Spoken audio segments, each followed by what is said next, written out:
আসসালামু আলাইকুম প্রিয় ভিউয়ার্স। আজকে আসলে কথা বলবো ঈদের পরে যে হতো, ঈদ শেষ হয়ে গেল, রমজান শেষ হয়ে গেল।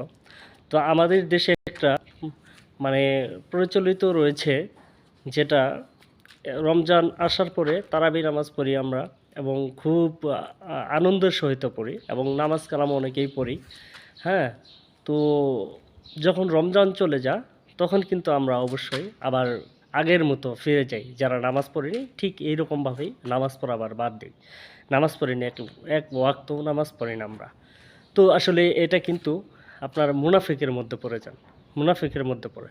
আপনি আমি যতই যতই ভালো কাজ করি না কেন রমজান মাসে, যদি আপনার আহ, আপনি যদি পরবর্তী মাসগুলো যদি নামাজ নামাজ না পড়েন, সলাত আল্লাহর হুকুম আহকাম যদি না পালন করেন, তাহলে কিন্তু আসলেই আপনার আমার কোনো মানে আল্লাহর কাছে কোনো পার পাবো না।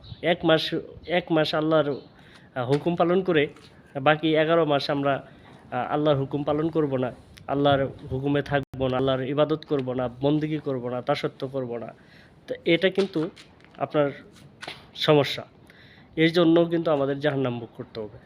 তো আমরা আসলেই এই যে রমজান মাস আসলে নামাজ পড়ি 5 ওয়াক্ত, অথবা 2-4 ওয়াক্ত নামাজ পড়ি, চেষ্টা করি নামাজ পড়ার জন্য, এবং কি তারাবি নামাজ পড়ার জন্য আমরা উঠে পড়ে লাগি।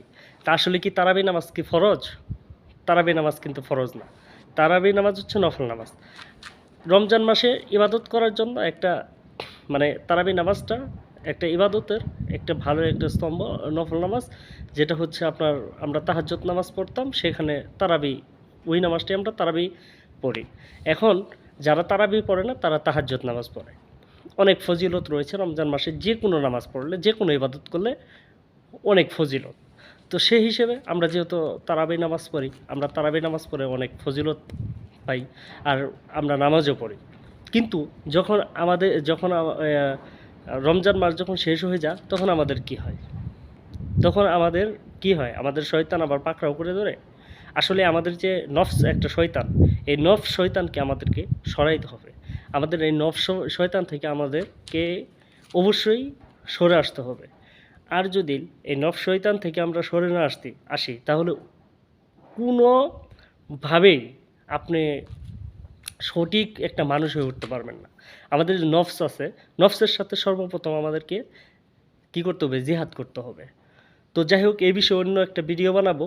তো সবচেয়ে পরিসরে আমি যেটা বলি সেটা হলো, অবশ্যই আমরা এই যে বাকি 11 মাস, অর্থাৎ সারা জীবন জিন্দেগি আমাদের ইবাদত করতে হবে, মহান আল্লাহ তাআলার ইবাদত করতে হবে, এটাই ফাইনাল। তো এটার উপরে ভিত্তি রেখে আমরা চলবো, যেটা এই রমজান মাস আসলেও যেরকম আমরা ইবাদত করবো আল্লাহর, আর রমজান মাস চলে যাওয়ার পরও আমরা সেই ইবাদতগুলো করব। তো অবশ্যই আমরা ভালোভাবে আল্লাহর ইবাদত করব, দাসত্ব করব, গোলামি করব। তো আল্লাহ তাআলার যেন আমরা বিধিনিষেধগুলো ভালোভাবে পালন করতে পারি, সে আশা ব্যক্ত রেখে আজকের আলোচনা আমি শেষ করলাম। আসসালামু আলাইকুম ওয়া রাহমাতুল্লাহ।